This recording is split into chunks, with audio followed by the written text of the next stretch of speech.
మహాపరిశుద్ధుడు, సర్వోన్నతుడు, సర్వశక్తివంతుడైన దేవ మీ కొందరంలో స్తోత్రమయ్యా.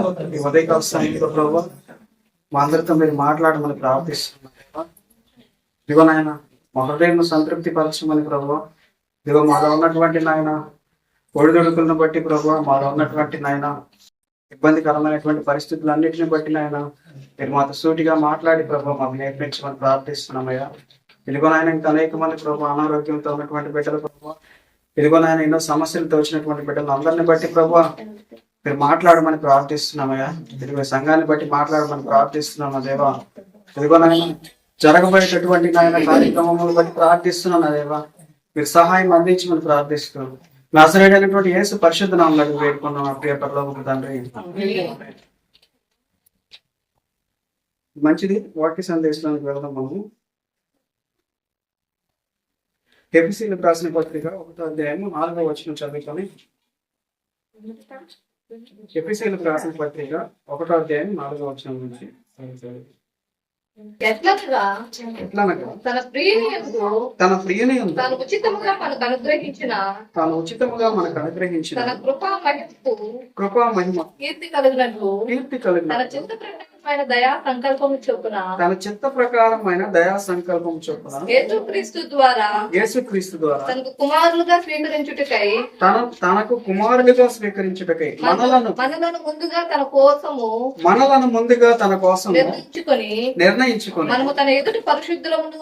మనము తన ఎదుట పరిశుద్ధులమును నిర్దోషములై ఉండవాలని జగత్తు పునాది వేయబడక మునిపే ప్రేమ చేత ఆయన క్రీస్తులో మనలను ఏర్పరచుకొనెను. ఆమేన్, హల్లెలూయా. అంటే వాక్య సందేశము చదువుకున్నప్పుడు మనకేం అర్థం అవుతుందంటే, దేవుడు మనల్ని ఏర్పాటు చేసుకున్నాడు. ఎప్పుడు ఏర్పాటు చేసుకున్నాడంటే, ఈ పునాదులు భూమికి గాని ఆకాశానికి గాని ఈ సమస్తానికి పునాదులు వేయబడక మునిపే మన అందరినీ కూడా ఆయన ఏర్పాటు చేసుకున్నాడంట. అయితే మనల్ని ఆయన ఎందుకు ఏర్పాటు చేసుకున్నాడు, మనం ఆయనకి ఎందుకు అవసరమై ఉన్నాము, మనలో ఆయన ఏ చూడాలనుకుంటున్నాడు, ఈ విషయాల గురించి మనం ఈరోజు మాట్లాడుకోవడానికి దేవుని బైబిల్ గ్రంథం ద్వారా గ్రంథంలో ఉండేటటువంటి విషయాల్ని ధ్యానించడానికి, సత్యాల్ని గ్రహించడానికి ఇక్కడ మనం అందరం కూడా కూడుకోవడం జరిగింది. మరి మరొకసారి నేను చెప్తున్నటువంటి విషయాల గురించి మీరు కొంచెం మనసు పెట్టి ఆలోచించండి. దేవుడు ఎన్నో సంవత్సరాల క్రితం జగత్తు పునాది వేయబడక ముందే మనల్ని అందరిని కూడా ఆయన ఏర్పాటు చేసుకున్నాడంట. ఇక్కడ 2 ప్రశ్నలు వస్తాయి మనకి. జగత్తు పునాది వేయబడక ముందు దేవుడు మనల్ని తయారు చేసుకున్నాడా, జస్ట్ అట్లా ఏర్పాటు చేసుకున్నాడా, ప్లానింగ్ చేసుకున్నాడా, లేకపోతే నిర్మించుకున్నాడా, లేకపోతే బొమ్మల్లాగా తయారు చేసుకొని ఆడ పెట్టుకున్నాడా, లేకపోతే మన క్యారెక్టర్ వరకే రాసుకున్నాడా, ఇలా ఉండాలి ఒక వ్యక్తి, ఇన్ని రోజుల తర్వాత పుట్టబోయే వ్యక్తి ఇలా ఉండాలి అని ఏదైనా ఒక ప్లానింగ్ ఏదైనా రాసుకున్నాడా? ఈ ప్రశ్నలన్నీ ఇక్కడ మొదలవుతాయి. మరొకసారి నేను ఈ ప్రశ్నలు మీకు తెలియజేస్తున్నాను, జాగ్రత్తగా గమనించాలి. దేవుడు మనల్ని ఏర్పాటు చేసుకున్నాడు. ఎప్పుడు ఏర్పాటు చేసుకున్నాడు? జగత్తు పునాది వేయబడక మునిపే, అంటే భూమిని ఆకాశాన్ని సృష్టించబడక మునిపే ఒక ప్లానింగ్ అంటూ ఆయనకు ఉంది. ఆ ప్లానింగ్ లో మనం ఉన్నామంట. అయితే మనం ఫిజికల్ గా ఉన్నామా, లేకపోతే ఎలాంటి ఒక వ్యక్తి పుట్టాలి, ఇలాంటి క్యారెక్టర్ కలిగినటువంటి ఒక వ్యక్తిని నేను ఇన్ని రోజుల తర్వాత తయారు చేయాలి, ఇన్ని రోజుల తర్వాత నేను ఈ భూ ప్రపంచం మీదకి పంపించాలి అని ఆయన ఊరికేట్లా మన క్యారెక్టర్ గురించి రాసుకున్నాడా? ఈ 2 ప్రశ్నలు మనకి ఇక్కడ ఉత్పన్నమవుతాయి. అయితే దేవుడు ఈ వాక్య సందేశంలో, ఇప్పుడు మనం చదివినటువంటి వాక్య సందేశంలో ఏం చెప్తున్నాడంటే, ఎలాంటి వ్యక్తుల్ని ఆయన ఏర్పాటు చేసుకున్నాడు, ఎలాంటి వ్యక్తుల్ని ఆయన తయారు చేసుకోవాలి, ఎలాంటి వ్యక్తుల్ని ఆయన నిర్మించుకోవాలి, ఎలాంటి వ్యక్తుల్ని ప్రభు అయినటువంటి యేసుక్రీస్తు వారికి కుమారునిగా అందించాలి. గమనించాలి జాగ్రత్తగా. ఇక్కడ ఎలాంటి వ్యక్తుల్ని ఆయన యేసు ప్రభు వారికి కుమారునిగా అందించాలి అని అనుకున్నాడంటే మళ్ళీ ఒకసారి చదవండి, దాన్ని ఆలయం చదవండి. పరిశుద్ధంలో నిర్దోషమే. రెండు రకాలుగా ఉండాలి. ఎలా ఉండాలంటే ఈ ఏర్పాటు చేసుకున్నటువంటి వ్యక్తులు ఎలాంటి వాళ్ళు అయి ఉండాలంటే, ఎలాంటి వాళ్ళు అయి ఉంటారంటే పరిశుద్ధులను నిర్దోషులనుగా ఆయన మార్చడమా, లేకపోతే పంపించే వాళ్ళే పరిశుద్ధులను నిర్దోషులుగా ఉంటారా? రెండు ప్రశ్నలు మళ్ళీ వస్తాయి. ఏం ప్రశ్నలు వస్తాయి? పంపించే వాళ్ళే పరిశుద్ధులుగా ఉంటారా, లేకపోతే ఇక్కడ కొద్ది రోజులు చెడిపోయి వాళ్ళ ఇష్టానుసారంగా బ్రతికి తర్వాత పరిశుద్ధులుగా మారతారా? ఒకటి. రెండోది, పంపించే వాళ్ళకే వాళ్ళు తెలుసుకొని నిర్దోషులుగానే జీవిస్తారా, లేకపోతే ఇష్టానుసారంగా జీవించినటువంటి మనుషుల్ని ఆయన నిర్దోషులుగా మారుస్తాడా? రెండు ప్రశ్నలు. ఈ రెండు ప్రశ్నలు కూడా మనం సమాధానం బైబిల్ గ్రంథంలో నుంచి చూద్దాము. మరి యోహాను సువార్త 1వ అధ్యాయం 4వ వచనం నుంచి కనుక చూసినట్లయితే ఈ క్వశ్చన్స్ లో కొన్నిటికి ఆన్సర్ దొరుకుతుంది. ఇక్కడ మనం ఒకసారి చూడండి. ఆయనలో జీవం ఉండేను, ఆ జీవం మనుషులకు వెలుగైండెను, ప్రకాశించుచుండెను, కానీ 6వ వచనం చదవండి. దేవుని యొద్ద నుండి పంపబడిన ఒక మనుష్యుడు ఉండెను, అతని పేరు యోహాను. చాలండి. ఇక్కడ స్పెసిఫిక్ గా మెన్షన్ చేశాడు యోహాను గారి గురించి. ఈ యోహాను ఎవరంటే బాప్టిస్మం ఇచ్చు యోహాను గారు. ఈయన ఎవరంటే దేవుని యొద్ద నుంచి పంపబడినటువంటి మనుష్యుడు. మనం అందరం ఎక్కడి నుంచి పంపబడ్డాం? దెయ్యాల యొద్ద నుంచి పంపబడ్డాం మనం అందరమే. మరి ఈయన ఒక్కడేనా దేవుని యొద్ద నుంచి పంపబడినటువంటి వ్యక్తి? ఈయన మాత్రమే దేవుని యొద్ద నుంచి పంపబడ్డా? మిగతా వాళ్ళు ఎవరు దేవుని యొద్ద నుంచి పంపబడడం లేదా? చూడండి, బైబిల్ గ్రంథాన్ని మనం రోజు చదువుతూనే ఉంటామండి, రోజు ధ్యానం చేస్తూనే ఉంటాం. కానీ బైబిల్ గ్రంథంలో ఉండేటటువంటి విషయాల గురించి ఆలోచించట్లా మనం.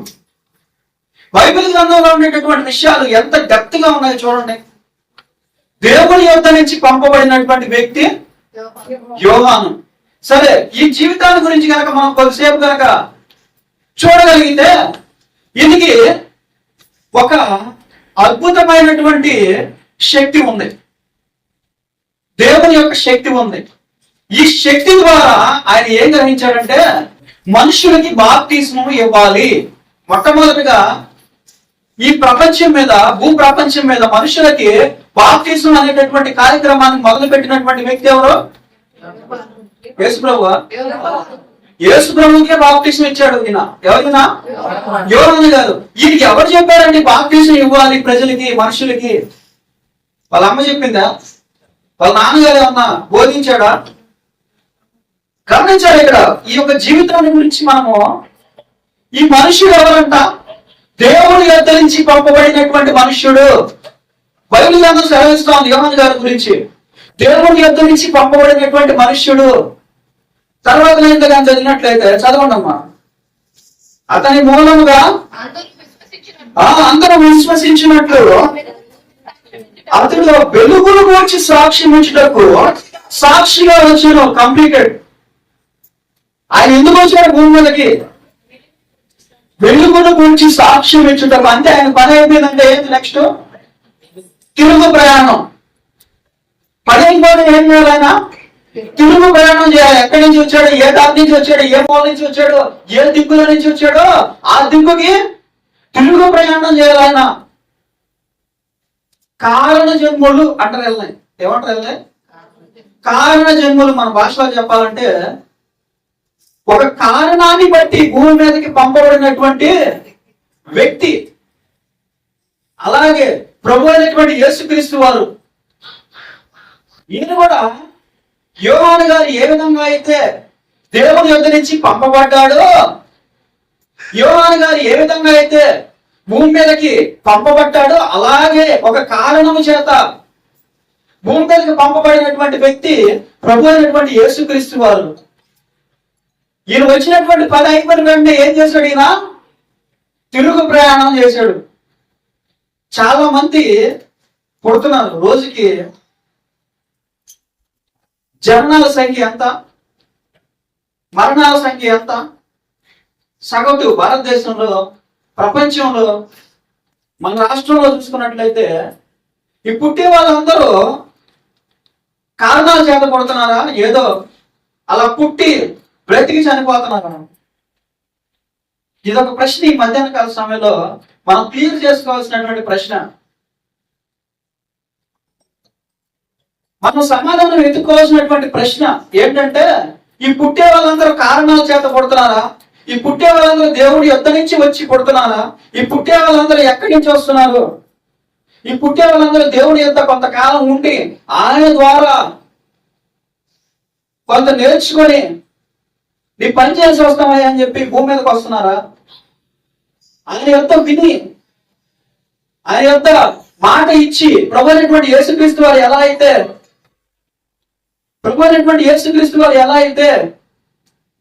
మాట ఇచ్చి నేను నీ కారణాన్ని, నువ్వు పంపినటువంటి ఆ యొక్క పనిని నేను నిర్వర్తించి వస్తాను అని ఏ విధంగా అయితే చెప్పి కిందకు వచ్చాడో, అలాగే అందరూ కూడా భూమి మీదకి వచ్చి వెళ్తున్నారా? లేకపోతే ఏదో భూమి మీదకి వచ్చి బ్రతికిన రోజులు బ్రతికి చనిపోయి తిరిగి వెళ్తున్నారా? ఇది బైబిల్ గ్రంథాన్ని మనం ధ్యానం చేస్తూ కనుక వెళ్తే మనకి దొరికేటటువంటి ఒక సమాధానం. 2వ తిమోతికి రాసిన పత్రిక, తిమోతి రాసిన 2వ పత్రిక 1వ అధ్యాయము 9వ వచనం ఒకసారి చూసినట్లయితే,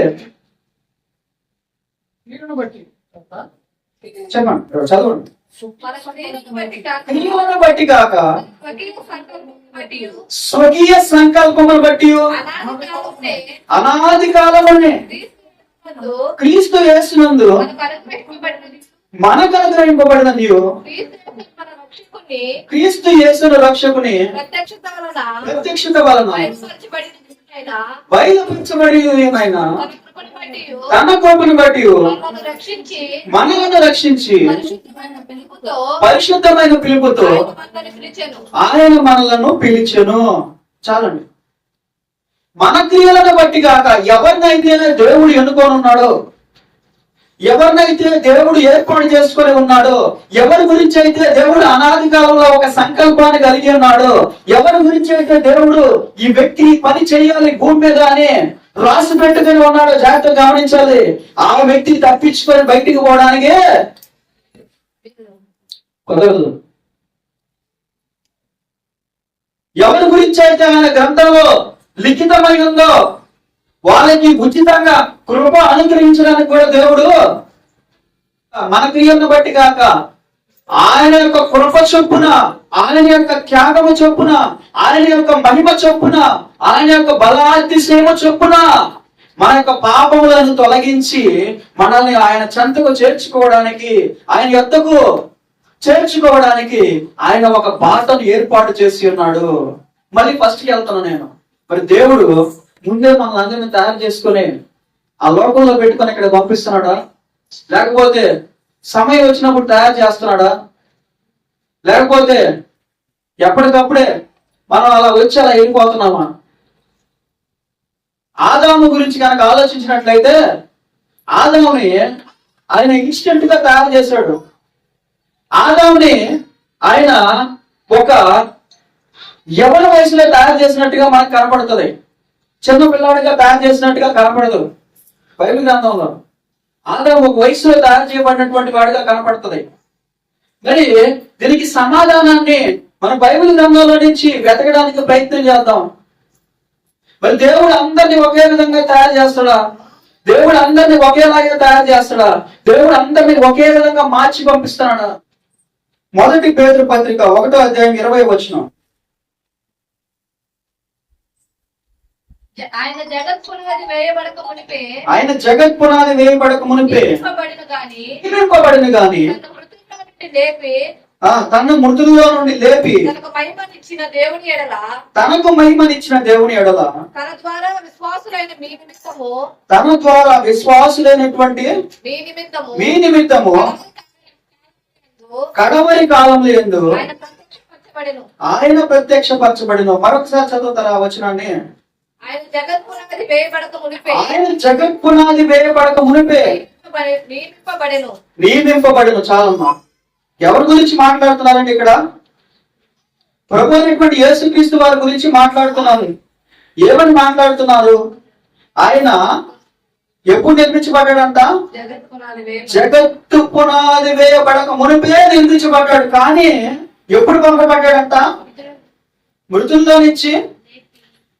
చదవండి ఇంకొకసారి. ఎప్పుడు పంపబడ్డాడంట ఆయన? లేపి మృతుల్లో నుండి లేపి తనకు మహిమనిచ్చిన దేవుని ఎడల మహిమనిచ్చిన దేవుని ఎడల ద్వారా తన ద్వారా నిమిత్తము విశ్వాసులైన మీ నిమిత్తము కడవరి కాలములందు కడవరి కాలములందు ఆయన ప్రత్యక్షపరచబడెను. ఆయన ప్రత్యక్షపరచబడెను. చాలమ్మా. ఎప్పుడో ఏర్పాటు చేయబడ్డాడు ఈయన జగత్తు పునాది వేయబడక మునిపే. మనం చదివాం కదా, ఒక ప్లానింగ్ అంటూ ఉంది దేవుడికి. జగత్తు పునాది వేయబడక మునిపే, ఈ సృష్టిని సృష్టించక మునిపే, ఈ సమస్తాన్ని నిర్మించక మునిపే ఒక ప్లానింగ్ ఉంది దేవుడికి. ఏదైనా తోటలో దేవుడు మోసపరచబడలేదు. బైబిల్ గ్రంథంలో మనం చదివితే ఏదైనా తోటలో జరగబోయేటటువంటి విషయము, ఆ జరిగేటటువంటి విషయము దేవుడికి తెలియకుండా జరగలేదు. అది ఒకవేళ గనక దేవుడికి గనక తెలియకుండా జరిగితే ఆయన దేవుడు అవడు. గమనించాలి. దేవునికి తెలియకుండా ఏది ఎలాంటి కార్యం కూడా జరగదు ఈ విశ్వంలో. ప్రతి ఒక్కటి కూడా దేవుడికి ఎరుకే. మన హృదయంలో వచ్చేటటువంటి ఆలోచనను ముందే ఆయన ఎరిగి ఉన్నాడు. మనకు తలంపులు పుట్టక మునిపే ఆయన గ్రహించి ఉన్నాడు. మరి ఆదాము తలంపు పుట్టక మునిపే ఎందుకు గ్రహించడు ఆయన? అవ్వకి తలంపు పుట్టక మునిపే ఎందుకు గ్రహించడు? సాతాను గారికి తలంపు పుట్టక మునిపే ఆయన ఎందుకు గ్రహించడు? ఆయనకి ఆల్రెడీ ప్లానింగ్ ఉంది. వీళ్ళు సాతాను ద్వారా మోసపోవడం జరిగితే, ఇదిగో జగత్తు పునాది వేయబడక మునిపే తయారు చేసుకున్నటువంటి నా కుమారుని నేను అర్పించడానికి సిద్ధంగా ఉన్నాను. అదే ఈ వచనం. ఏంటది? ఈ వచనం ఇప్పుడు చదివారు కదా మీరు. వచనం ఏంటంటే, ఆయన ముందే తయారు చేయబడ్డాడు, ఆయన ముందే ఏర్పాటు చేయబడ్డాడు, ఆయన ఎగ్జిస్టెన్స్ ఉంది ముందే. అయితే ఆయన ఎప్పుడు పంపబడాలనేది నిర్ణయించబడింది. ఎప్పుడు నిర్ణయించబడింది? సాతాను ఆదాముని అవనే మోసం చేయడానికి ముందే నిర్ణయించబడింది. సాతాను ఆదాము అవనే పొట్టు తినిపించడానికి ముందే యేసు ప్రభు యొక్క ఉనికి పొంది ఆయన ఎప్పుడు పంపబడాలనేది నిర్ణయించబడింది. మరి ప్రభు అయినటువంటి యేసుక్రీస్తు వారు ఈ జగత్తు పునాది వేయబడక మునిపే ఉంటే ఆయన ఎక్కడున్నాడు? ఎక్కడ ఆయన ఎగ్జిస్టెన్స్ ఉంది? ఆయన పాత్ర ఏంటి? పరలోకంలో ఆయన చేసేటటువంటి కార్యాలు ఏంటి? మొత్తం సామెతల గ్రంథంలో చాలా క్లియర్ గా రాసి పెట్టబడి ఉంటాయి. సమయం ఉంటే వెళ్ళి చదువుకోండి. 8వ అధ్యాయం 25వ వచనం చూస్తారా ఒకసారి?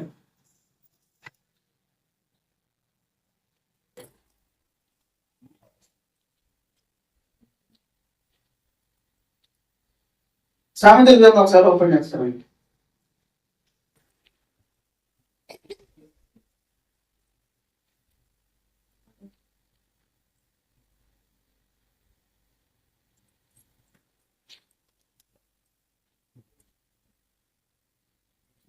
సామెతల గ్రంథం 8వ అధ్యాయం 24 నుంచి. ప్రవాహ జలములు లేనప్పుడు నీళ్లతో నిండిన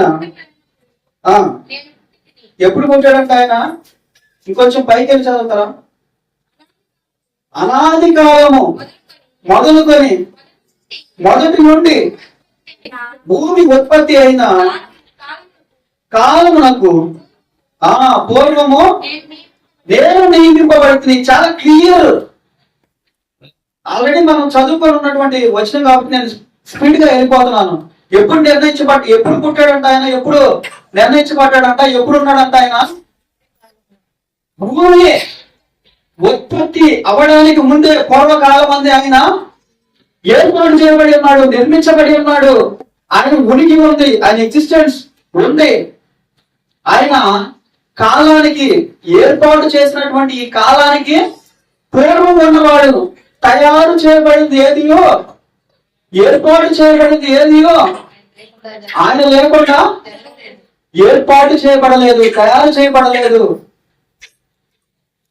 అంటే దానికి ముందే ఉంది, గమనించాలి. దానికి ముందే ఉంది. ఏమున్నాయి దానికి ముందు?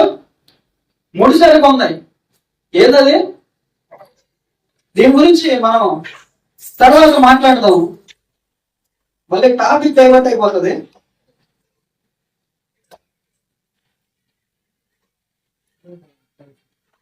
తయారు చేయబడిన ప్రతి వస్తువు కూడా, ప్రతిదీ కూడా, అది దృశ్యమైనది కావచ్చు, అదృశ్యమైనది కావచ్చు, సమస్తము కూడా ఆయన వలనను ఆయన ద్వారాను తయారు చేయబడ్డాయి. ఎందుకు తయారు చేయబడ్డాయి? ఆయన ద్వారాను ఆయన వలన అంటే దేవుడు ఒక సాక్ష్యం ఇస్తున్నాడు దానికి.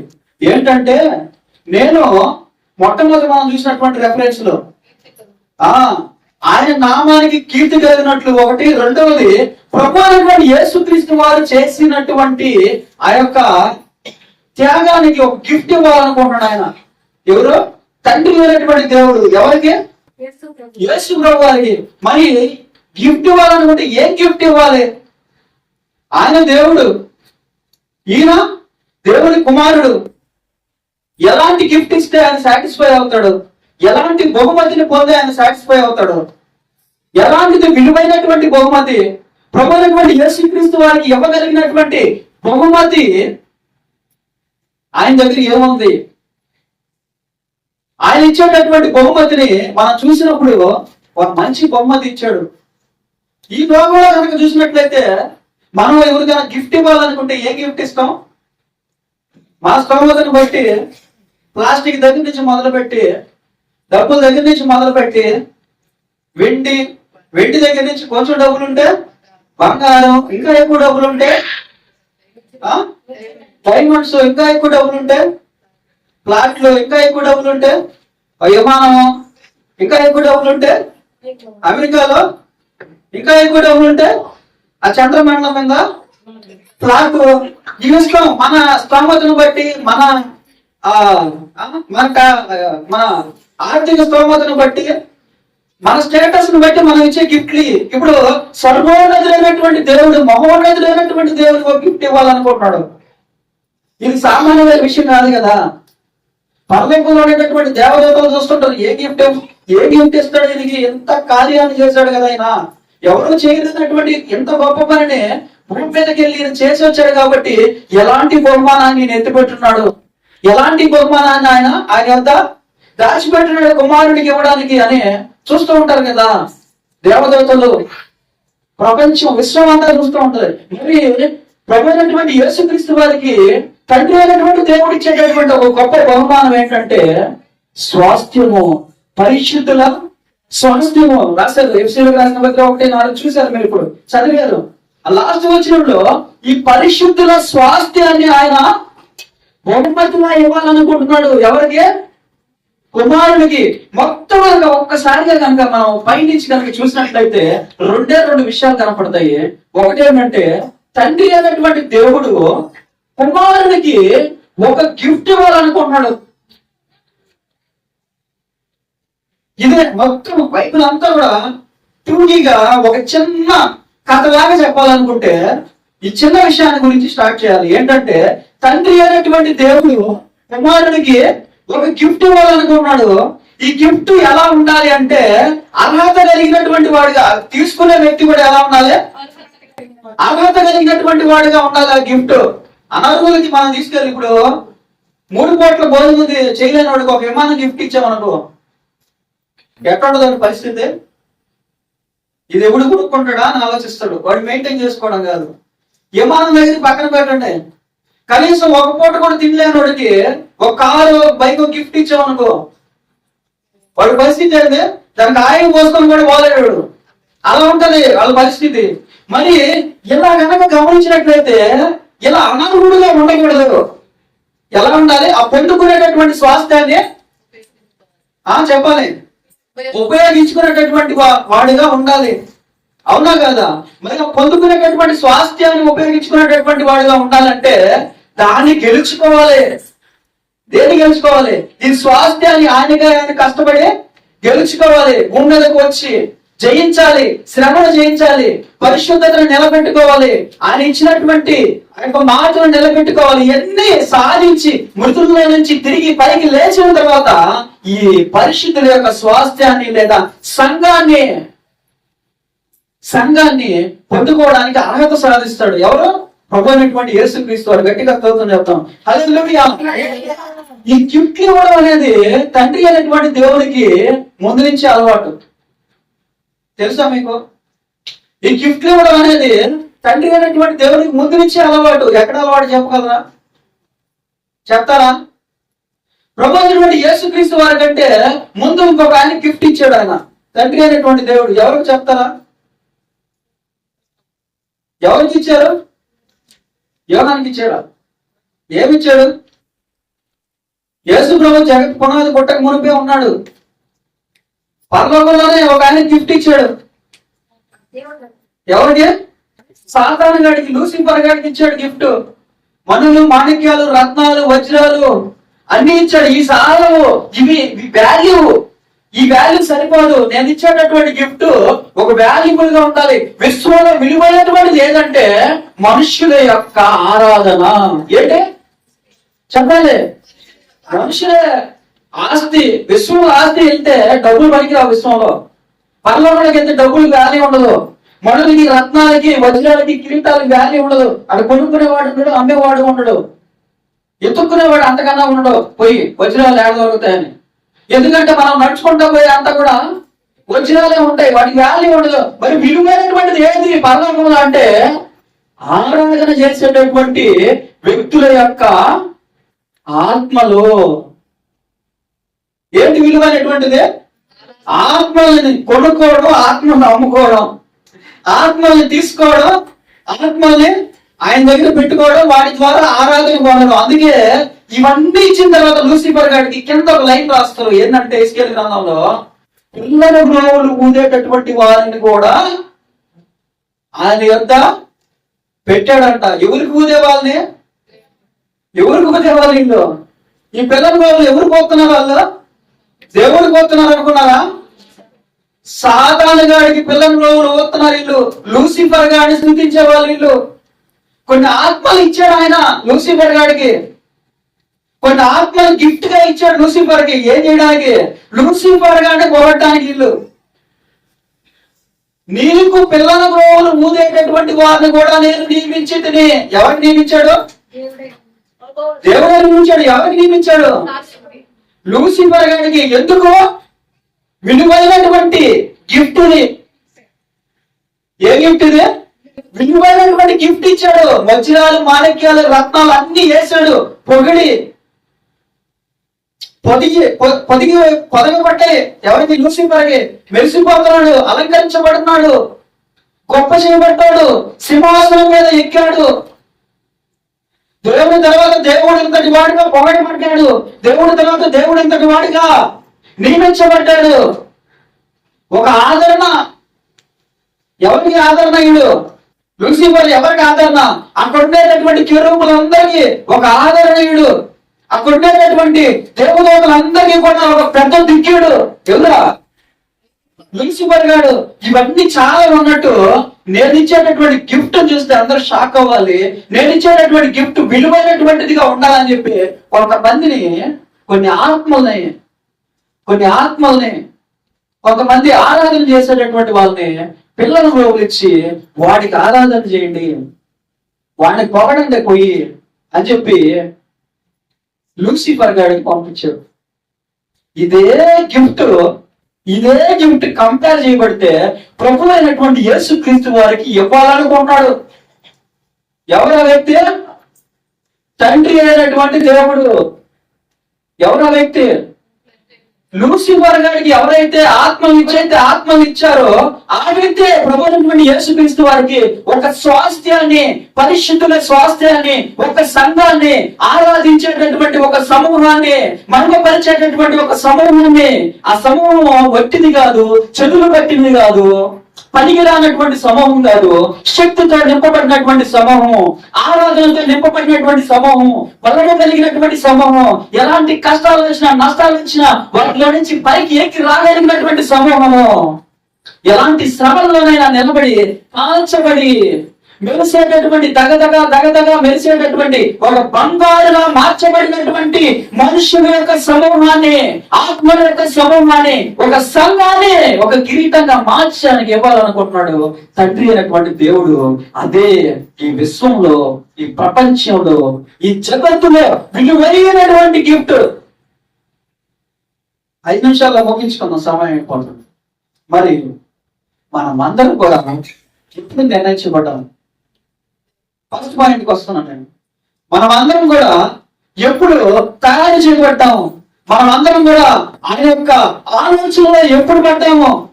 మనం అందరం కూడా ఆయన యొక్క ఆలోచనలోకి ఎప్పుడు వచ్చామో? మన గురించి ఎప్పుడు ఆయన ఆలోచించాడు? మన గురించి ఎప్పుడు ఆయన ఒక ఏర్పాటును కలిగి ఉన్నాడు? మన గురించి ఆయన ఎప్పుడు భూమి మీద ఎలాంటి వ్యక్తి వెళ్ళాలి, భూమి మీద ఎలాంటి వ్యక్తి ఈ కార్యాలు చేయాలి, భూమి మీద ఈ సమయంలో ఈ వ్యక్తి వెళ్ళాలని నిర్ణయించుకుంటున్నాడు అంటే జగత్తు పునాది వేయబడక మునిపే, నీ తల్లి గర్భంలో నీవు నిరూపించబడిన నిన్ను ఎరిగి ఉన్నాను, ఏర్పాటు చేసుకొని ఉన్నాను. నువ్వు నా సొత్తు, నువ్వు నా స్వాస్థ్యము. ఇదిగో నువ్వు వెళ్ళి అక్కడ వాక్యం ప్రకటించు. ఇక్కడ అనేక మంది నా ప్రజలు ఉన్నారు, కానీ నేనెవరో వాళ్ళకి తెలియదు. తెలిసినట్లయితే వాళ్ళందరూ కూడా వెళ్ళి తన కావని ఏ విధంగా అయితే గుర్తుపట్టి ముందుకు వస్తారు, అలాగే వీళ్ళందరూ కూడా నా యుద్ధకు వస్తారు. కాబట్టి నువ్వు వెళ్ళి నా మాట ప్రకటించు. నువ్వు వెళ్ళి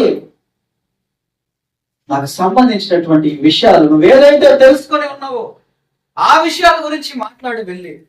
యోహాను గారికి అయితే వాళ్ళ తల్లిదండ్రులు చెప్పలేదండి. యోహాను గారికి అయితే బాప్టిజం గురించి వాళ్ళ తల్లిదండ్రులు ఎలా ఇవ్వాలని నేర్పించలేదు.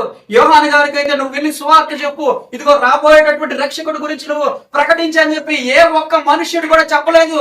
కానీ యోహాను గారు ఎవరు చెప్పకుండానే వెళ్ళి వాక్యం ప్రకటించడం మొదలు పెట్టాడు. ఎవరు చెప్పకుండానే వెళ్ళి బాప్టిజం ఇవ్వడం మొదలు పెట్టాడు. ఎవరు చెప్పకుండానే ప్రభు అయినటువంటి యేసుక్రీస్తు వారి యొక్క రాక గురించి ఆయన సువార్త చెప్పడం మొదలు పెట్టాడు అరణ్యాలలో. ప్రభు అయినటువంటి యేసుక్రీస్తు వారికి పుట్టిన తర్వాత నువ్వు దేవుడు అని ఎవరో చెప్పలేదండి. ప్రభు అయినటువంటి యేసుక్రీస్తు వారు సమాజ మందిరంలోకి వెళ్తే నువ్వు దేవుడు నువ్వు వచ్చి ఇక్కడ మాట్లాడాలని ఎవరు కూడా ఆయనకి గుర్తు చేయలేదు. ఆయన పరలోకంలో నుంచి భూమి మీద వచ్చిన తర్వాత నువ్వు దేవుడి యొక్క కుమారుడివి, నువ్వు ఈ లోకాన్ని రక్షించడానికి వచ్చినటువంటి వ్యక్తివి, ఇది నువ్వు గుర్తు పెట్టుకో, నీ పాత జన్మను గుర్తు తెచ్చుకో అని ఎవరు కూడా వచ్చి బోధించలేదు. మరి వీళ్ళందరికీ ఎవరు బోధించారు? వీళ్ళందరితో ఎవరు మాట్లాడారు? వాళ్ళ యొక్క పరిస్థితి గురించి, వాళ్ళ యొక్క కారణాల గురించి, వాళ్ళు వచ్చినటువంటి పనుల గురించి తెలియజేసినటువంటి వ్యక్తి ఎవరంటే పరిశుద్ధాత్మ దేవుడు. ఆమేన్, హల్లెలూయా. ఆత్మ ద్వారా బోధింపబడినటువంటి వ్యక్తులు, ఆత్మ ద్వారా నేర్చుకున్నటువంటి వ్యక్తులు, ఆత్మ ద్వారా వాళ్ళ యొక్క కార్యాల గురించి గుర్తు చేసుకున్నటువంటి వ్యక్తులు, ఆత్మ ద్వారా వాళ్ళు వచ్చినటువంటి ప్రదేశాన్ని జ్ఞాపకం చేసుకున్నటువంటి వ్యక్తులు, ఆత్మ ద్వారా వాళ్ళు ఇచ్చినటువంటి మాటలు జ్ఞాపకానికి తెచ్చుకున్నటువంటి వ్యక్తులు వీళ్ళంతా. మరి మనం ఎవరిని ఈ రోజు మధ్యాహ్న కాల సమయంలో మనం వేసుకోవాల్సినటువంటి ప్రశ్న, మనం ఎవరిని, ఎక్కడి నుంచి వచ్చాం, ఎందుకు వచ్చాం, ఏ కార్యాన్ని చేయడానికి వచ్చాం, దేవుడి వద్ద నుంచి పంపబడేటప్పుడు మనం చేసినటువంటి, మనం ఇచ్చినటువంటి దేవునికి మనం ఇచ్చినటువంటి మాట ఏంటి, దేవుడి వద్ద నుంచి భూమి మీదకి వచ్చేటప్పుడు ఏం సాధించి తిరిగి వస్తామని చెప్పి మనం బయలుదేరి వచ్చాము. మనము ఇక్కడ ఈ భూమి మీద పెట్టడానికి మన గురించి ఆయన రాసుకున్నటువంటి ఆ పదవులు ఏంటి? జగత్తు పునాది వేయబడక మునుపు మన యొక్క జీవితం గురించి ఆయన ఏర్పాటు చేసినటువంటి, ఆయన కన్నటువంటి కళలు ఏంటి? మన యొక్క బ్రతుకు గురించి ఆయన జగత్తు పునాది వేయబడక మునుపు రాసుకున్నటువంటి ఆ మాటలు ఏంటి? నా ప్రియ సహోదరి సహోదరుడు, ఈ మధ్యాహ్న కాల సమయంలో నువ్వు తెలుసుకోవాలనుకుంటున్నావు. నువ్వు కనుక తెలుసుకోవాలనుకుంటే ఆత్మ నీ ఎదుట ఉన్నాడు సహాయం చేయడానికి. పరిశుద్ధాత్మ దేవుడు నీ జీవితంలోకి వచ్చి నీ పూర్వ గత జన్మ గురించి, ప్రభు నిన్ను పంపించడానికి గల కారణం గురించి నీతో మాట్లాడడానికి, నీకు తెలియజేయడానికి, నీ పరిస్థితుల గురించి, దేవుడు నీ గురించి కన్నటువంటి కళల గురించి చెప్పడానికి సిద్ధంగా ఉన్నాడు. నువ్వు గనక ఆయన ఆహ్వానించగలిగితే, నువ్వు గనక ఆయన మాటను గ్రహించగలిగితే, నువ్వు గనక ఆ శబ్దాన్ని స్వీకరించగలిగితే, నువ్వు గనక హృదయమేనిగా మాటను ఎంపైనటువంటివి గ్రహించగలిగితే నీ పరిస్థితి గురించి ఆయన మాట్లాడడానికి సిద్ధంగా ఉన్నాడు. ఈ మధ్యాహ్న కాల సమయంలో నీ జీవితం గురించి ఆయన మాట్లాడడానికి సిద్ధంగా ఉన్నాడు. నువ్వు ఏవైతే చేసావో, ఏవైతే చేయడానికి ఇంకా బ్యాలెన్స్ ఉన్నాయో వాటన్నిటి గురించి కూడా ఈ మధ్యాహ్న కాల సమయంలో నీకు బోధించడానికి ఆయన ఆత్మ నీ ఎదుట నిలబడి నిన్ను ఆహ్వానిస్తూ ఉన్నాడు. నువ్వు కనుక తలుపు తెరిచినట్లయితే ఆయన నీ హృదయంలోనికి అడుగు పెట్టి ఆ కార్యాలను నెరవేర్చడానికి సిద్ధంగా ఉన్నాడు.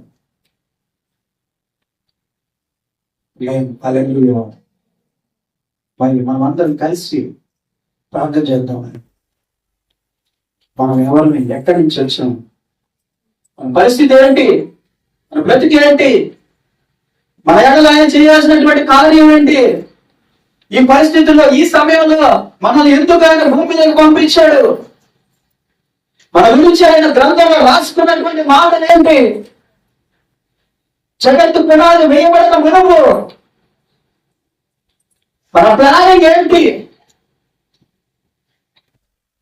కాళ్ళు వచ్చినట్లయితే ప్రార్థన చేసుకుంది. ప్రభువా, నా దేవా, నన్ను సృష్టించినవాడు, నాకు జన్మనిచ్చినటువంటి నా అధికారి, నా అధిపతి, నా తండ్రి, నా ప్రియుడా, ప్రతి ఒక్కరు కూడా మనసు కేంద్రీకరించి దేవుని ఎదుట మనసు నుంచి దేవుని యొక్క ఆలోచనలతో గట్టిగా ఒకసారి అయ్యా ఎందుకు పంపించగలిగి నా పరిస్థితి ఏంటి,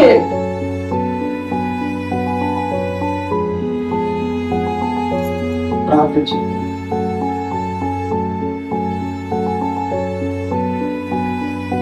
వచ్చిన పని మర్చిపోయి బ్రతుకుతున్నామేమో, ఇచ్చినటువంటి మాటను మర్చిపోయి బ్రతుకుతున్నామేమో, ఆ జ్ఞానాన్ని విడిచిపెట్టి రంగుల లోకంలో మిళితమైపోయి రంగుల లోకంలో కలిసిపోయి లోకంలో వాడిలో నుంచి వచ్చినటువంటి కాకిలాగా బ్రతుకుతున్నామేమో, ఒక్కసారి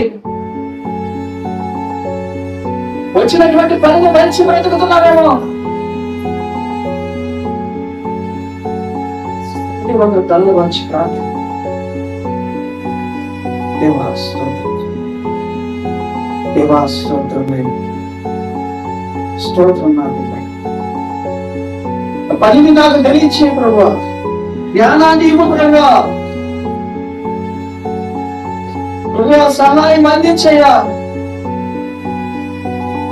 ప్రభువా నేను మర్చిపోయానేమోయ్యా, ఇంత కలిసి పెరిగినటువంటి ఆ రోజులను మర్చిపోయానేమోయ్యా, నీతో కలిసి మాట్లాడినటువంటి ఆ రోజులను మర్చిపోయానేమో ప్రభువా, నీతో ప్రేమగా మెలిగినటువంటి ఆ రోజులను మర్చిపోయి ఎక్కడ మరొక జీవితాన్ని మొదలు పెట్టానేమో ప్రభువా.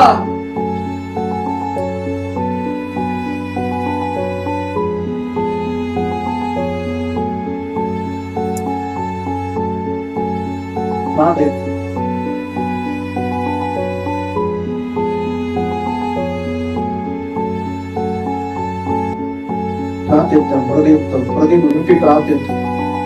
స్తోత్రం ప్రభా, జీవితాన్ని మీరు ఎరిగి ఉన్నారు, నా పరిస్థితిని మీరు ఎరిగి ఉన్నారయ్యా.